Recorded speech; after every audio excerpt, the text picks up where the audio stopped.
Então, dando continuidade ao nosso webinar, nós vamos agora começar a conversar com o Dr. Newton Rocha Quadros, diretor de negócios e operações da Vita Serviços Médicos, né? Dr. Newton é administrador de empresa, contudo especialista em qualidade hospitalar, especialista em governança corporativa, está há 33 anos de experiência na área de saúde, né? Coordenador e coautor, né, do livro, né? Não deixa eu mostrar aqui, a gente está aqui do Hospital Dia, já participou do planejamento, implantação e gestão de 5 projetos de hospitais dias no Brasil. Então, ele vai falar com a gente exatamente, né, sobre o panorama do mercado de cirurgia ambulatorial, né, onde estamos e para onde vamos. Doutor Newton, estamos à sua disposição. Desde já, muito obrigado. Muito obrigado a todos.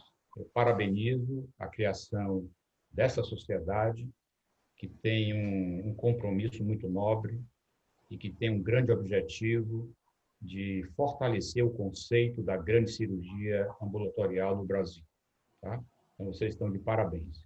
Agradeço muito, me sinto honrado de fazer parte de um grupo tão seleto de profissionais e aqui eu vou tentar compartilhar com vocês alguma experiência do ponto de vista do mercado, do ponto de vista de como nós estamos hoje no Brasil e quais são as perspectivas que existem na questão da cirurgia ambulatorial e como ela é vista ou mal vista ou ainda faltando, né, as informações necessárias, dados necessários para que ela seja vista e entendida da maneira correta e com a contribuição que ela pode dar ao sistema de saúde no Brasil, seja ele público ou privado.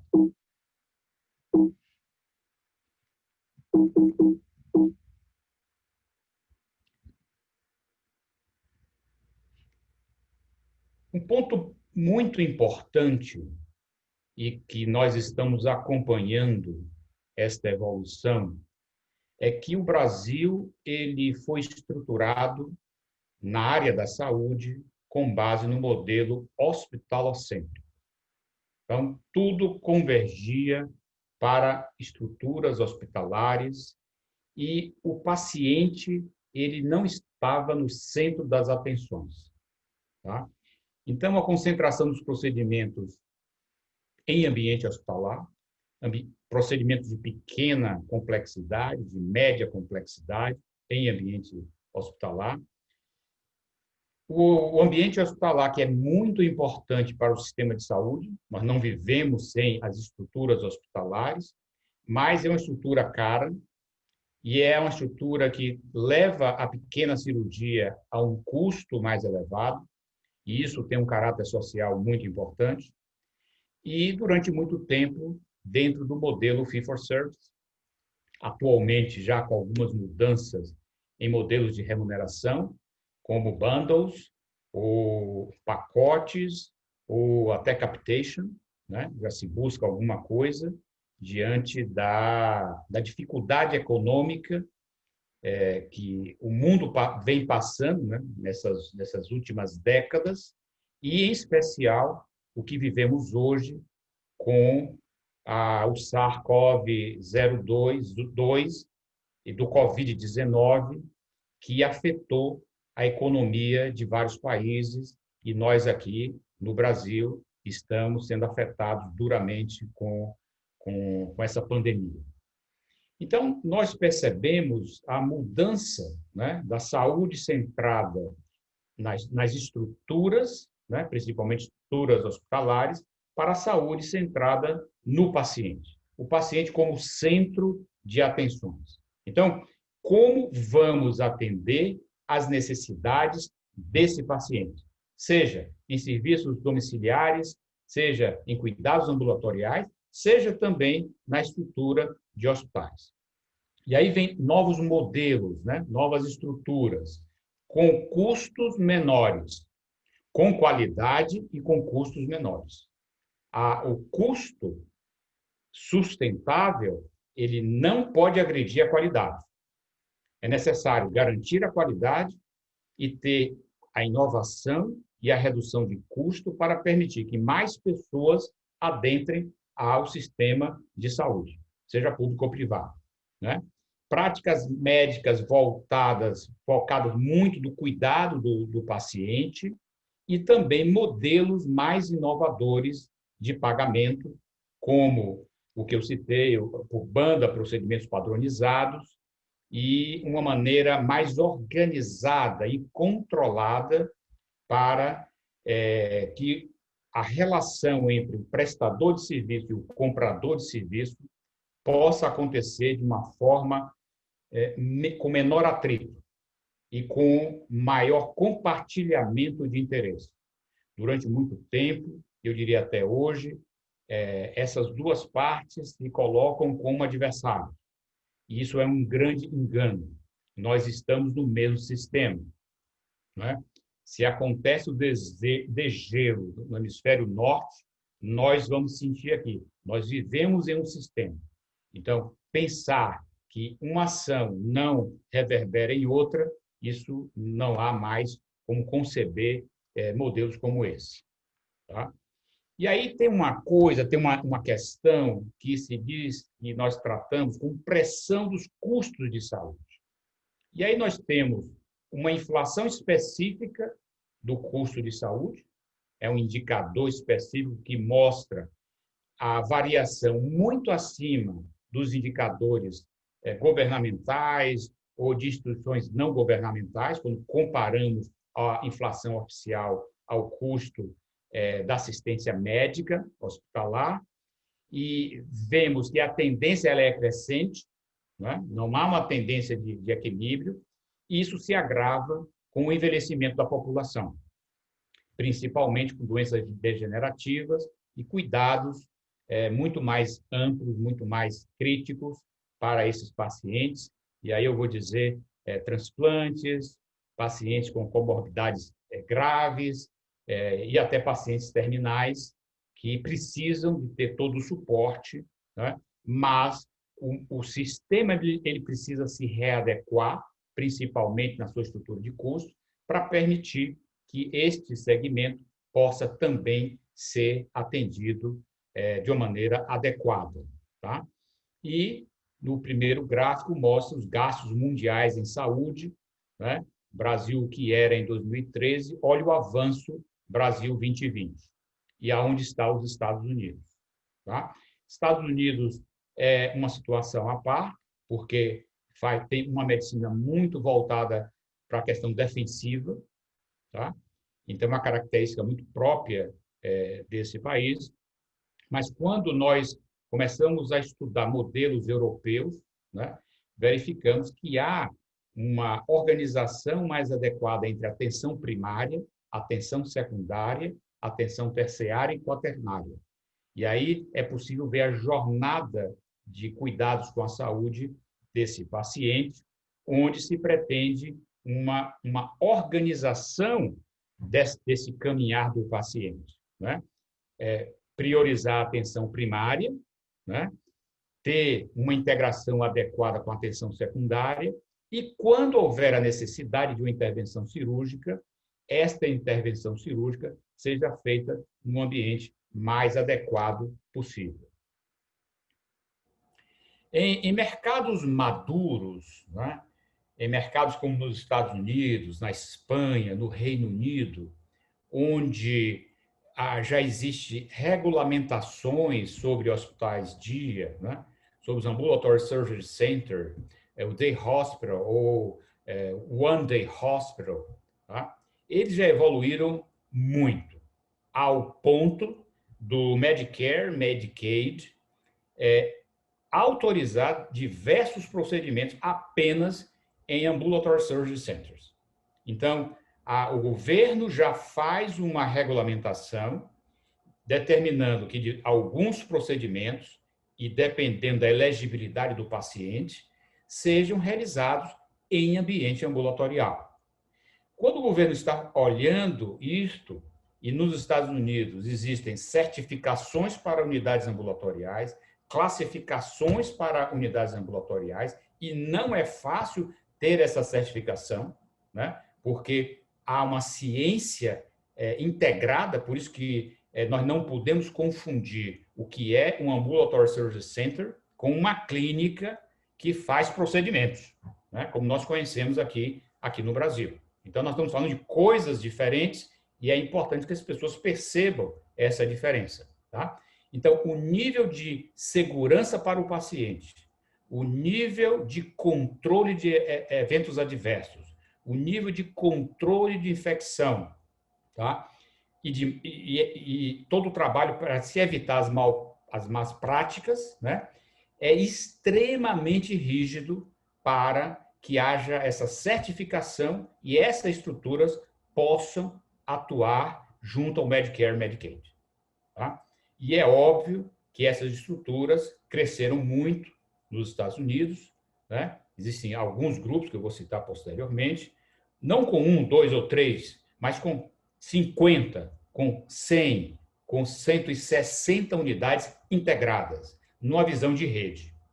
E isso, provavelmente, poderá acontecer no Brasil a partir do momento que se identifique esse equipamento, né, que possa ser feita grande cirurgia ambulatorial com segurança, dentro de critérios técnicos, dentro de exigências de qualificação, de certificação, para ser mais um agente dentro do sistema de saúde que possa colaborar para a nossa sustentabilidade. Tá? E esse é um ponto extremamente importante que nós devemos discutir sempre. Então, da década de 90 para o ano 2000, veja quantas unidades foram lançadas, né, em mercados maduros, como nos Estados Unidos, e veja como cresce a demanda, né, como é a aceleração positiva dos procedimentos e das especialidades que já utilizam o Ambulatory Surgery Center, o Hospital Dia, ou às vezes eu chamo de Unidade de Cirurgia Ambulatorial, UCA, tá? Nos Estados Unidos, e a tendência é que haja o aumento desses procedimentos. Eu já fui diretor de um Hospital Dia aqui em São Paulo e tínhamos um paciente com 100 anos de idade para fazer um procedimento, uma fasectomia, né, na nossa estrutura. E ele foi previamente avaliado pelo anestesista, né? Ele estava dentro de padrões de elegibilidade, ele realizou a fasectomia e saiu extremamente tranquilo, extremamente satisfeito, tá? E as pessoas perguntavam, mas uma pessoa de 100 anos pode fazer um procedimento fora no ambiente hospitalar, né? E esta avaliação ela foi dada pelo anestesista, colocando esse paciente dentro de uma classificação de elegibilidade. Tá? E temos aí, né, o grande desafio, né, do envelhecimento populacional, que vai demandar de serviços de saúde de diversas especialidades, principalmente de alta complexidade. Tá? Por isso que as estruturas hospitalares mais convencionais, elas têm uma importância extremamente relevante no sistema de saúde. O mercado brasileiro, ele tem aí em torno de 10 milhões de cirurgias realizadas, né? 5,5 milhões na saúde suplementar, tá? E aí, fazendo aí uma avaliação rápida, né? Nós teríamos em torno de quase 12 bilhões de reais dentro desse mercado, se a estrutura de cirurgia ambulatorial ela crescer, se desenvolver, como aconteceu na Europa e nos Estados Unidos. Tá? E isso significa que podemos ter uma economia de 5 bilhões de reais no sistema de saúde suplementar. Porque, em média, quando você vai fazer uma colestectomia em uma unidade de hospital dia, você tem 30% de redução de custo do que se você for fazer este procedimento em um hospital convencional. Tá? Então, além de reduzir as iatrogenias, além de reduzir as infecções, né? Você tem um compromisso, você tem uma contribuição do ponto de vista financeiro, do ponto de vista econômico, tá? Para o próprio sistema de saúde. Então, esta avaliação, dentro desse modelo aí, eu diria que até 68%, considerando a grande cirurgia ambulatorial, pode ser feito em estruturas de hospital-dia. Tá? Só que aí há um risco muito grande para os hospitais já instalados no Brasil, que cresceram muito, se tornaram megas estruturas, né? E que precisam desse segmento de pequeno e médio porte para a composição da sua receita.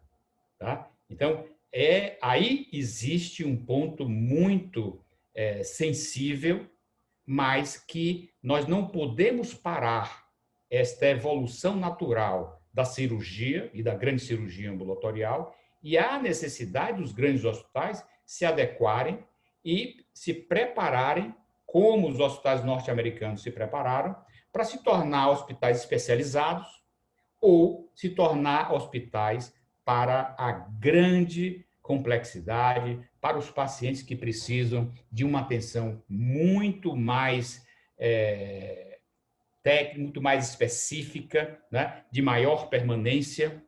Então, provavelmente isso acontecerá. Eu tive a oportunidade de participar de um congresso que aconteceu em Dubai, da International Hospital Federation, e o diretor, na época, da Associação Americana de Hospitais, o último slide dele, ele colocou uma foto de um hospital e uma placa, Keep Out. Ou seja, ali ele falava o seguinte: ou nós, hospitais, nos adequamos a esta nova realidade, né? A realidade tecnológica, a tratamento de dados, a questão da evolução da anestesia, as técnicas cirúrgicas minimamente invasivas, né? Ou nós nos adequamos a essa realidade, ou provavelmente nós teremos problemas. E como a área de saúde ela é conservadora, as mudanças elas são mais lentas. É muito diferente do mundo da tecnologia, né? Existia Blockbuster, depois veio a Netflix e já tem vários na fila querendo desbancar a Netflix.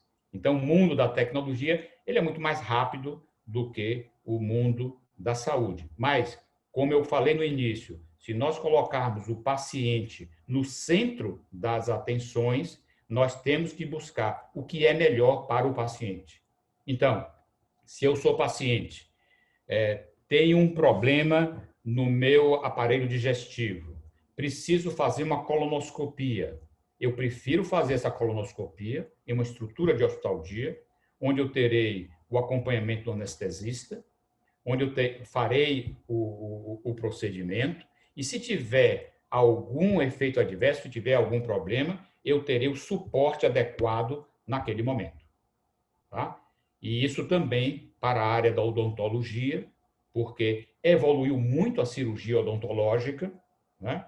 Então, não é possível hoje fazer esses procedimentos em estruturas simples de consultórios, como não há necessidade de fazer em estruturas complexas hospitalares. Tá? Então, o meio termo surge, fica e se situa essa visão do hospital-dia.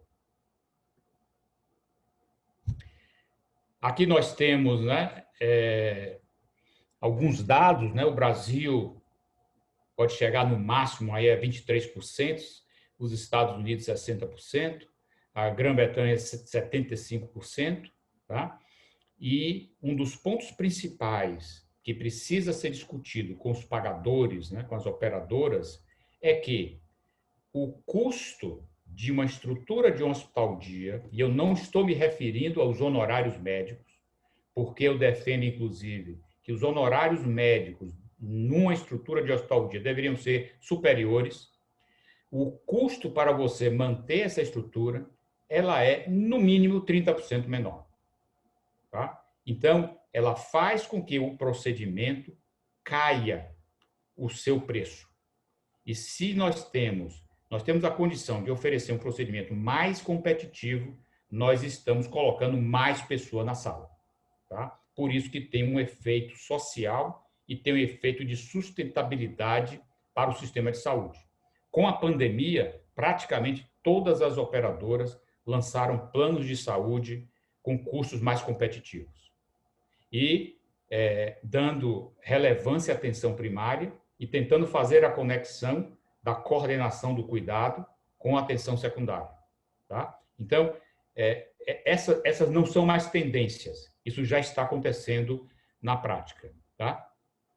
Eu diria que 60% a 70% de todas as cirurgias hoje realizadas no mundo já podem ser realizadas em ambiente ambulatorial, tá? E que deve existir um movimento de incentivo aos governos e também pelas fontes pagadoras, mas ainda não há o entendimento adequado do que se refere à grande cirurgia ambulatorial, e aí está o grande desafio para instituições como a sociedade que vocês criaram, que tem um papel extremamente importante. Aqui eu coloquei alguns grupos, olha a quantidade de unidades, 460, 263, né? 205.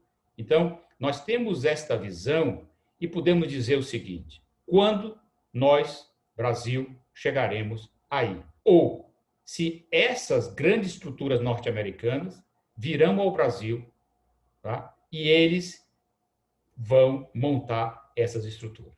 Tá? Então, em que momento nós vamos acelerar ou em que momento nós vamos ser ultrapassados pelos americanos, pelos chineses, pelos europeus, né? Existe uma grande associação nos Estados Unidos, né? Que faz congresso, que faz certificação, que faz treinamento. Existe a mesma instituição, uma instituição similar na Europa, que congrega vários países europeus e que também faz congressos, né, nessa área e desenvolve a cirurgia ambulatorial. Então, eu diria que nós, no Brasil, precisamos dar os passos necessários para ocupar esse espaço e para contribuir com a sustentabilidade do sistema de saúde. Tá? E como eu sempre desenvolvi o conceito social, eu acredito muito na saúde pública, né? Acredito no SUS, existem problemas de financiamento e de gestão, mas essa estrutura ajudaria muito a reduzir a fila dos hospitais públicos e atender melhor a nossa população, caindo os índices de infecção hospitalar, os índices de morte desnecessárias que às vezes acontecem e que isso pode ser revisto. Tá? E aí entra, óbvio, todo o modelo de gestão, né? Uma gestão centralizada e única da rede. O modelo de hospital-dia, ele não funciona isoladamente. Esse é um outro ponto que precisa ser avaliado. Né? Eu montei aqui uma unidade, Não, ele funciona de forma de rede, de forma de sistema. O que é que nós acompanhamos hoje? Vemos grandes grupos de operadoras de plano de saúde. O que é que está acontecendo hoje no Brasil? Nós temos um grande grupo que veio do Nordeste, está comprando operadoras, um grande grupo daqui de São Paulo, comprando diversas operadoras, comprando hospitais, fazendo a verticalização. Então, estamos acompanhando um processo de formação de conglomerados. Então, esta mesma visão cabe para o modelo de hospital-dia. Então, a gente não pode imaginar uma unidades isoladas. Nós temos que olhar uma visão de rede, né? Onde tem governança, onde tem um DRG, né? Ou pacotes com variações a nível de complexidade.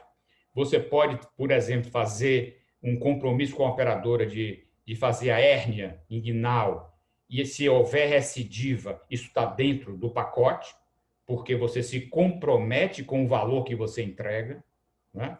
Então, você pode fazer modelo de short saving ou risk sharing, você pode fazer modelos de bandas, tá? De forma que haja o comprometimento com o valor da entrega. E não apenas fazer a cirurgia e pronto. Né? Então, o modelo ele precisa ser firmado no Brasil de uma forma mais ampla, né? Olhando o que é esta gestão. O design, a estrutura operacional, eu costumo dizer que tudo começa com o desenho arquitetônico, né?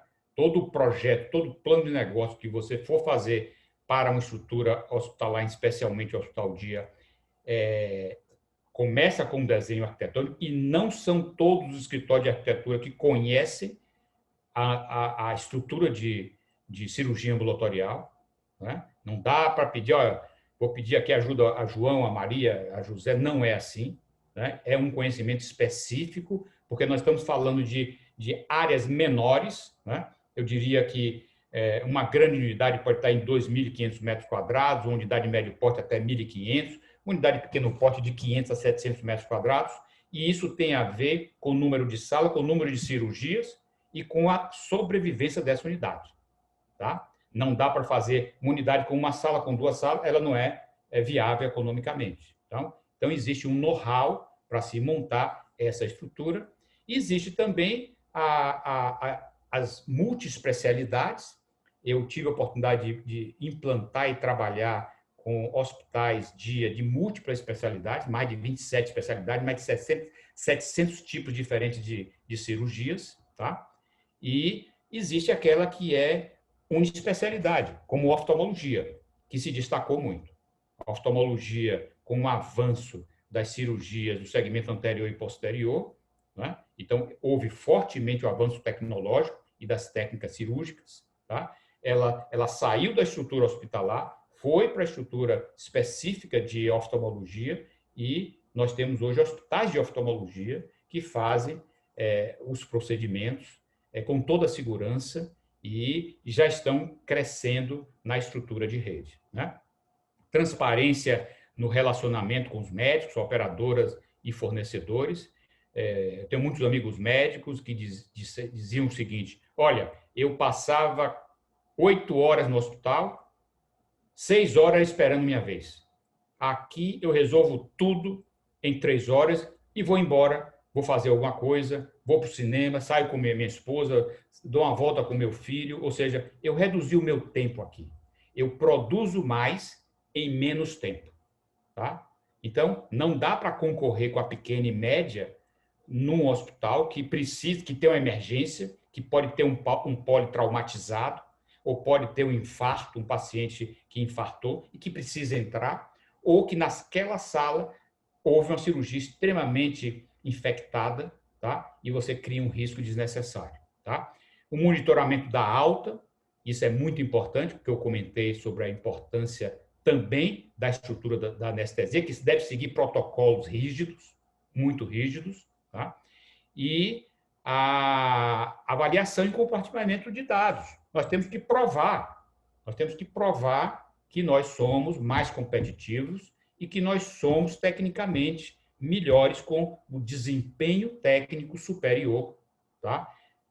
No que se refere aos procedimentos cirúrgicos. Então, há muito de inovação, há muito de desenvolvimento do relacionamento e há muito de integração, permitindo mais eficiência, né, e qualidade.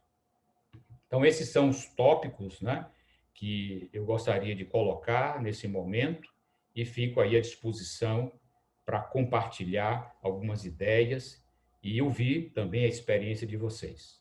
Muito obrigado. Brilhante, muito bom, né? Conversando com o Fábio, né? Parece que a gente está numa conexão muito boa, a gente querendo, procurando exatamente falar sobre isso, e o senhor chega e dá esse show aí, mostrando o que é, como é que é, né?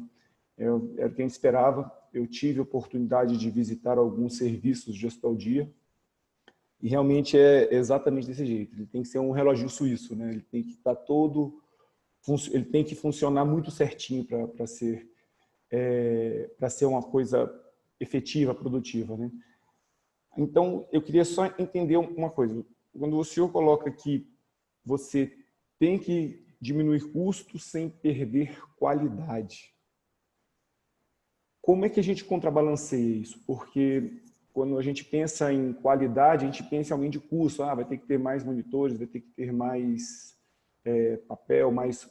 Como é que você, na sua experiência, consegue mostrar isso, né? Como é que funciona no hospital de dia exatamente isso? O baixo custo com boa qualidade.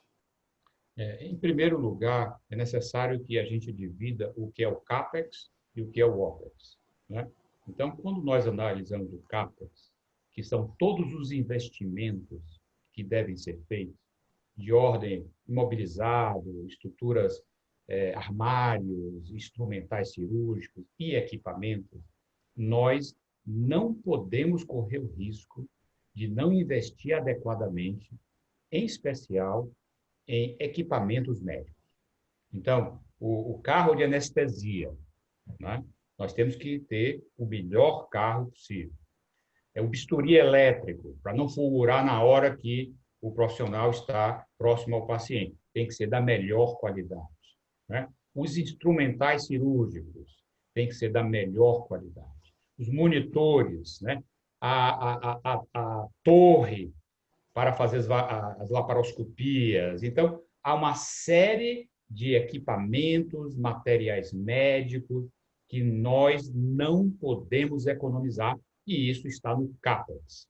Isso vai influenciar na taxa interna de retorno ao longo do prazo, mas nós não podemos economizar e dar ao médico, né, dar ao cirurgião dentista, condições do que há de melhor em tecnologia para o trabalho dele. Quando nós vamos olhar o OPEX, nós temos uma quantidade menor de pessoas. Geralmente, nós não rodamos 24 horas, a não ser que seja o modelo One Day Hospital.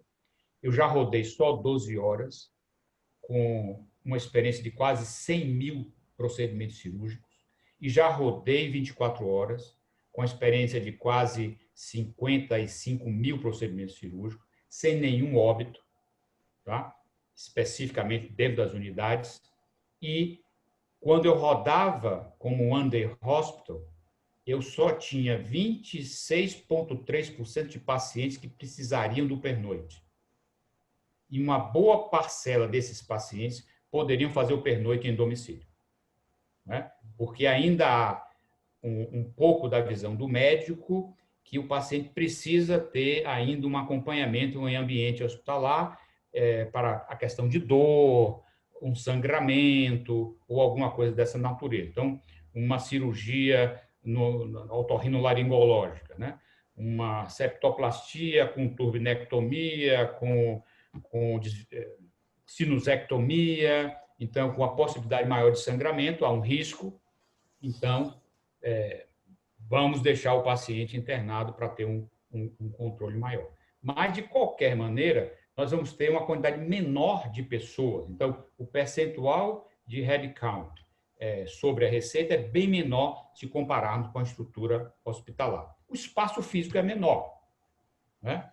E pasme, eu coordenei uma unidade de hospital-dia que, num único dia, com 7 salas cirúrgicas, nós realizamos 80 procedimentos cirúrgicos. E os 80 foram para casa. Agora, a colestectomia, o paciente começa às 6 horas. A facectomia, ele pode começar ao meio-dia, né? Então, você faz uma administração do seu mapa cirúrgico para colocar determinadas cirurgias em determinados horários, né? E a gente sabe que no período vespertino a estrutura fica quase vazia. Aí você pode fazer infusão de imunobiológico. Você pode tratar um paciente de artrite reumatoide, doença de Crohn, uma psoríase com monoclonais, né? Então, você pode otimizar o hospital-dia para procedimentos cirúrgicos e também procedimentos clínicos. E nesta área está tendo muitos avanços, né, técnicos, e deve-se crescer muito bem. E é melhor fazer no hospital-dia do que no hospital geral, né? Além do mais, se o paciente está, do ponto de vista imunológico, mais sensível, tá? É possível fazer uma padronização de materiais e medicamentos mais inteligente. Eu não preciso de um super estoque. E eu posso fazer um radar e comprar os itens mais caros diretamente lá no exterior.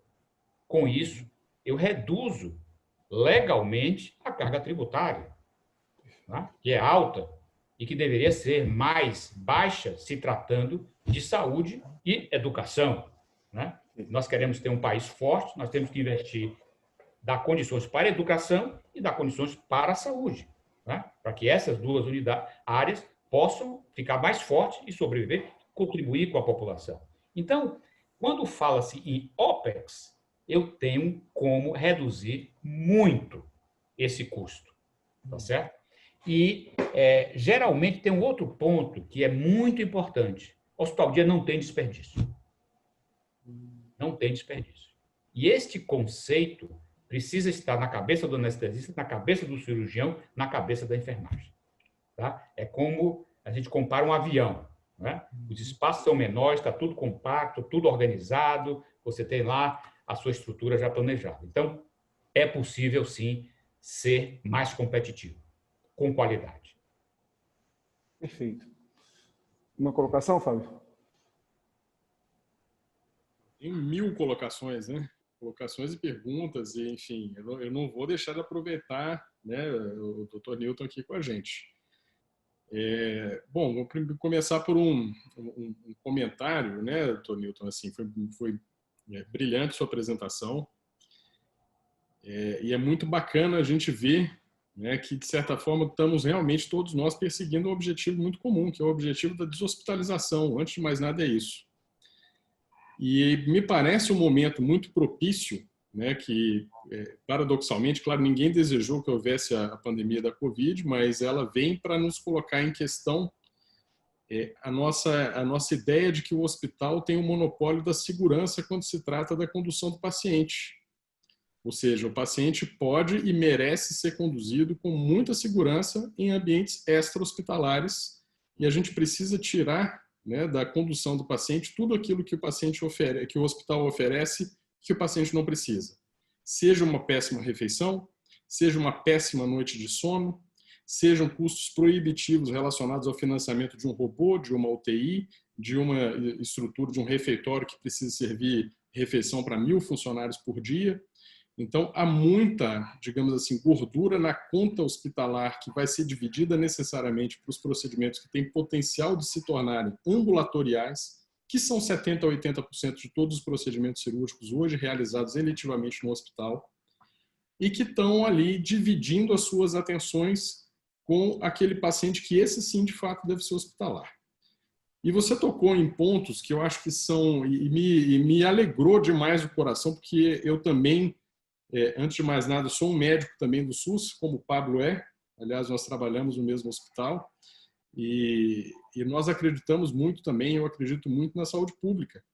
E acho que essa discussão sobre o custo, né, da atenção, o custo correto da atenção à saúde, que antes de mais nada é você usar os seus parcos recursos, os seus recursos limitados, naquilo que realmente vai trazer benefício ao seu paciente, não é uma questão de promoção de lucro, antes de mais nada é uma questão de democratização de acesso, seja no serviço público, seja no serviço privado. Eu acho que esse dilema, particularmente no caso do Brasil, que não é um país rico, ele está posto na saúde pública e está posto na saúde suplementar, que são, como diz o nome, a saúde suplementar suplementa o serviço público, ou seja, ela também depende de um serviço público que tenha condições, por exemplo, de tocar o programa de transplantes, de atender os pacientes de trauma, de ter ambulâncias no SAMU, por exemplo. Então, esses dois sistemas precisam funcionar bem, porque um depende do outro. Então, eu queria que você comentasse um pouco em relação a esses aspectos. Eu acho que você já falou de uma maneira muito clara sobre eles. Talvez nós estejamos sendo um pouco redundantes aqui, mas eu acho que é uma redundância que vale a pena no sentido de que ela passa um marca-texto para ressaltar essas ideias que me parecem tão importantes nesse conceito de deshospitalização, que no fundo, é o que está por trás do hospital dia, é o que está por trás do home care e é o que está por trás do modelo da estratégia da cirurgia ambulatorial. Eu gostaria de citar dois pontos importantes, né? E que eles são muito importantes para a sobrevivência da nossa espécie nesse planeta. O primeiro é a cooperação. Tá? Infelizmente, nós que somos seres naturalmente cooperativos, nós temos a tendência à cooperação, tá? Muitas vezes nós não exercemos a cooperação e nós nos degladiamos como se estivéssemos no Coliseu, tá? Um destruindo o outro. Tá? Então, a cooperação ela é ganha e ganha. E, às vezes, nós temos um modelo ganha e perde, perde e ganha. O outro ponto é que nós temos que abraçar a ciência.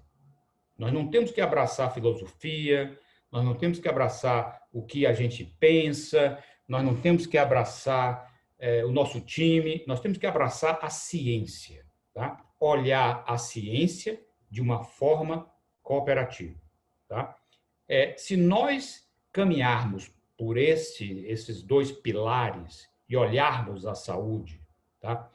Quando nós oferecemos boa qualidade e custos competitivos, nós estamos fazendo uma ação social. E isso é muito importante para um país pobre. Há uma quantidade muito grande de pessoas que dependem do SUS e nós poderíamos estar dando mais valor a essas pessoas. Quando eu falo da ciência, quando eu falo de evitar o desperdício, eu falo que um paciente obeso, antes de ir para a cirurgia de capela, ele precisa ir no nutrólogo e tentar reduzir o seu peso com uma dieta, com exercício e com apoio psicológico. Eu não posso entender que um paciente obeso ele pegue mais peso para entrar no IMC, para entrar em um coeficiente, e aí ele vai para o bloco cirúrgico, fazer uma cirurgia que daqui a 5 anos ele vai ter problema de reabsorção de nutrientes, ele vai ter que ter acompanhamento psicológico e ele pode ter, não sei se ele salvou a vida dele, se ele é um diabético crônico e se não operasse, mas tem aquele que precisa e tem aquele que não precisa. Tá? O paciente tem uma hérnia lombar, proctu, vai para a cirurgia e bota 7 pinos. E ele poderia fazer uma fisioterapia ativa, estruturar melhor a musculatura ao redor da coluna, né? Ter um fisiatra acompanhando ou um tratamento de dor, etc. E tal. Então, o que eu estou colocando é o seguinte: nós não devemos fazer o desnecessário. Nós não devemos ter o desperdício. Nós temos um compromisso moral, porque saúde e educação são as duas áreas mais sérias e mais importantes para nós criarmos uma base estrutural de um país. Não é? Uma boa educação. Então, infelizmente, meu filho não estudou num colégio público, mas eu gostaria que ele estudasse num colégio público. Mas meu pai, que completou 94 anos essa semana, tá? Na semana passada, perdão, ele estudou a vida inteira em colégio e universidades públicas, que eram as melhores na época dele. Então, nós temos que resgatar isso daí, com esses dois tópicos, cooperação e abraçar a ciência. E aproximar mais o ente público do ente privado. Para quê? Para que a população, que é o que interessa, que paga o imposto, possa ser servida de uma maneira mais adequada. Dentro dessa lógica, tá, está essa estrutura de hospital-dia que visa reduzir custo, reduzir infecção, reduzir mortalidade, né? Reduzir eventos adversos, desde que devidamente montada. Tá? Por isso que a gente não pode confundir. Infelizmente, o brasileiro, às vezes, ele copia e não copia da melhor forma. Ele copia da forma mais simples, mais barata e coloca, e isso denigre a imagem do serviço, que lá fora tem uma importância muito grande. Então, eu acho que esse é um dos desafios da sociedade. Muito bom. Val?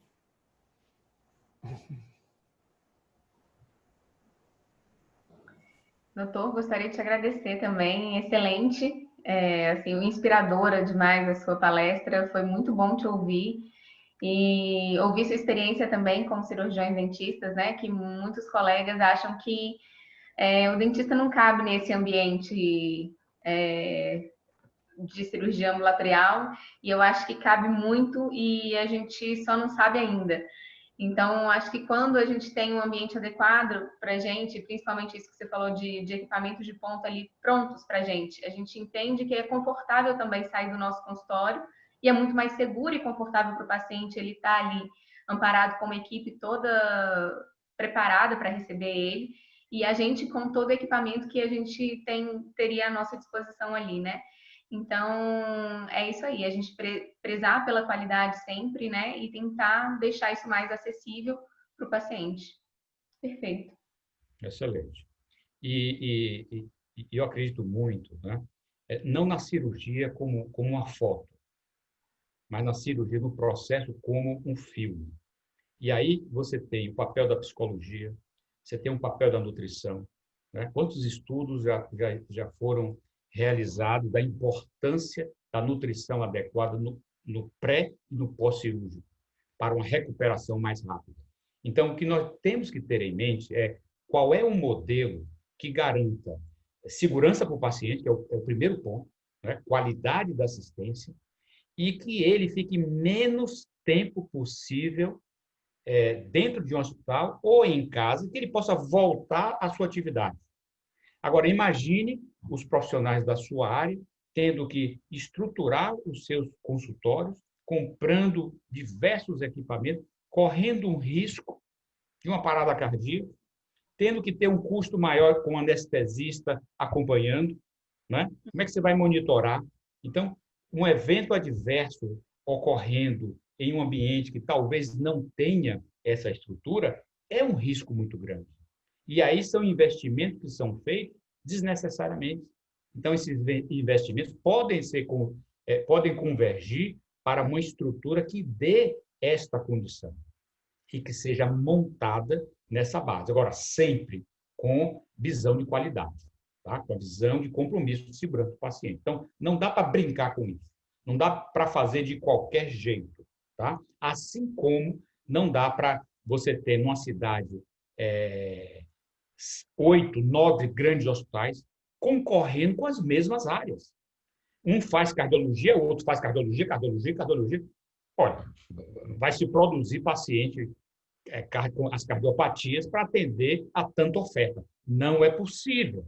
Não é possível 1, 2, 4, 5, 18 ressonâncias 3.0 Tesla, né? Porque isso não se sustenta. Então, a visão é mais ampla. A visão é sistêmica, né? Então, nós estamos falando de um produto que é o Hospital Dia, mas ele não está isolado. Não podemos falar sobre ele sem falar do universo da saúde como um todo. E aí vem legislação, vem a participação do governo, vem como a área privada pode ajudar a área pública, né, para que o paciente, no final da conta, possa ter uma assistência melhor. Tá? Então, custos competitivos podem ser oferecidos com qualidade. Aí você tem que ter uma excelência de gestão para que isso seja possível. E aí eu queria um pouco, então, voltar, né, de certa forma, para aquilo que era a nossa intenção, né, ao te convidar, que é discutir, digamos, o setor privado na questão da cirurgia ambulatorial. Nós vamos ter outros momentos aqui na Sobracan que a gente pretende conseguir trazer experiências de gestão pública também, e autoridades sanitárias e de gestão pública para poder também desenvolver essa ideia da cirurgia ambulatorial no setor público, mas no setor privado. Então, eu queria que você comentasse um pouquinho dessa questão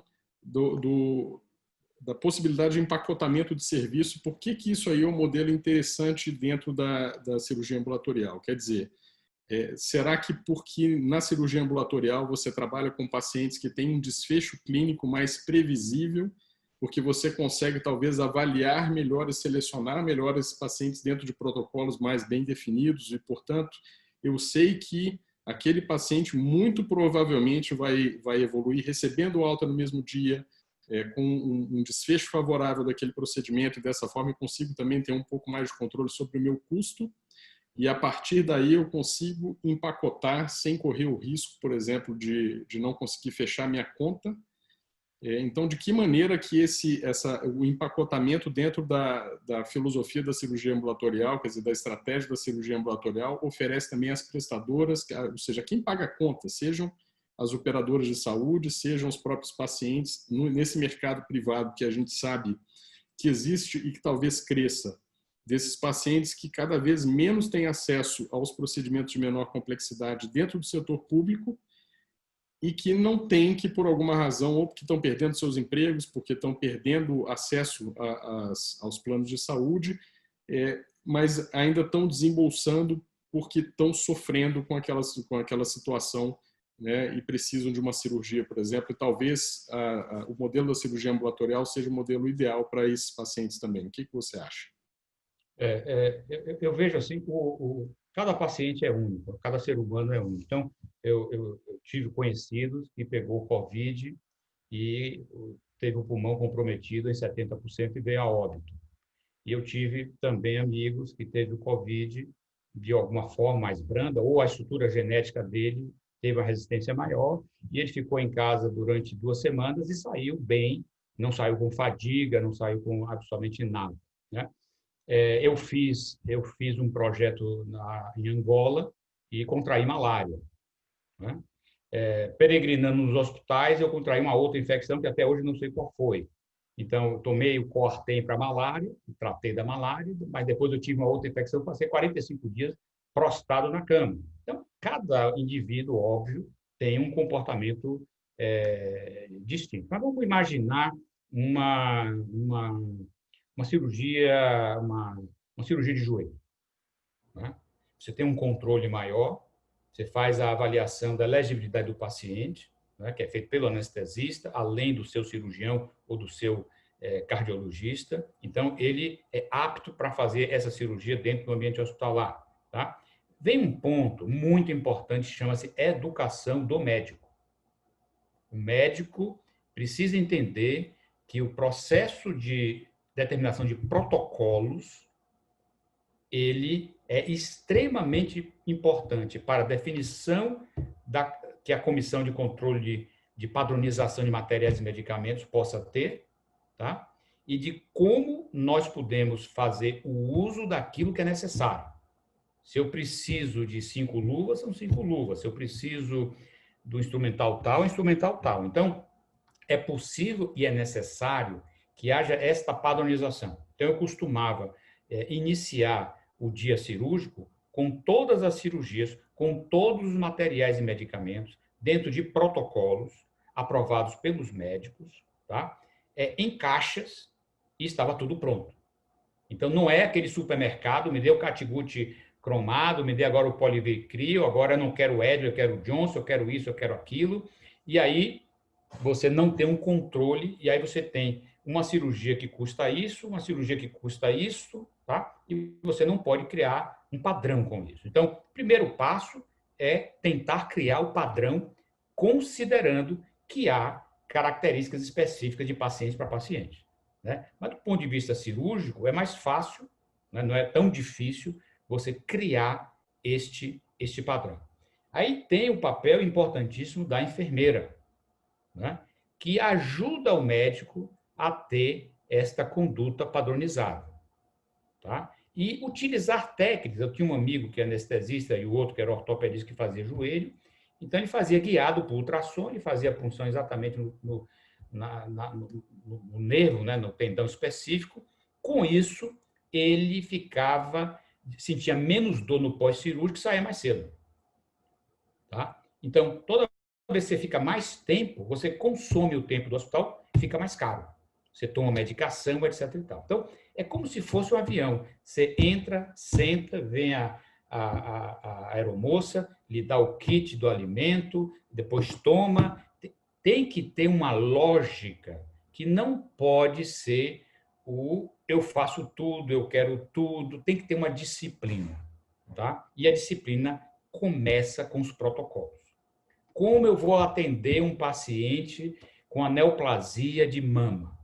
Eu posso ter 5 protocolos já aprovados internacionalmente. um custa 370 mil, outro vai custar 1.300.000. Por que de 1.300.000 ele é melhor do que o de 300 e pouco para aquele paciente? Né? Então, isso tudo precisa ser analisado para que haja uma disciplina, para que haja uma condição de pré-estabelecimento de regras, e isto é preciso contar muito com o cirurgião. Tá? Eu tive um caso de um determinado cirurgião, para cada 10 vasectomia, ele gerava 6 vitrectomia. Ele pode estar atuando na estrutura de hospital dia? Me desculpe, não pode. Não é? Este índice não é compatível para a grande cirurgia ambulatorial. Então, a estrutura de hospital dia, ela precisa ter essa disciplina.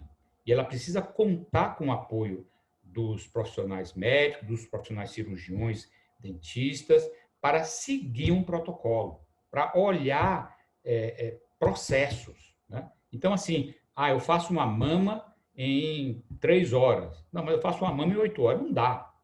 Assim, aí não é possível fazer isso. Tá certo? Por isso que tem um ponto que é muito importante frisar. Nem todos os cirurgiões estão preparados para fazer procedimentos em hospital dia. Tá? Então, tanto a visão do anestesista, eu tenho um grande amigo aqui anestesista, né? De uma família importante dessa área, criador aí de equipamentos de anestesia, made in Brasil, né? Mas ele está acostumado a uma anestesia um pouco mais conjugada, o paciente já entra com midazolam muscular, dá aquele biquinho, né? Que aí então, aí já usa mais droga, aí o paciente acorda algum tempo.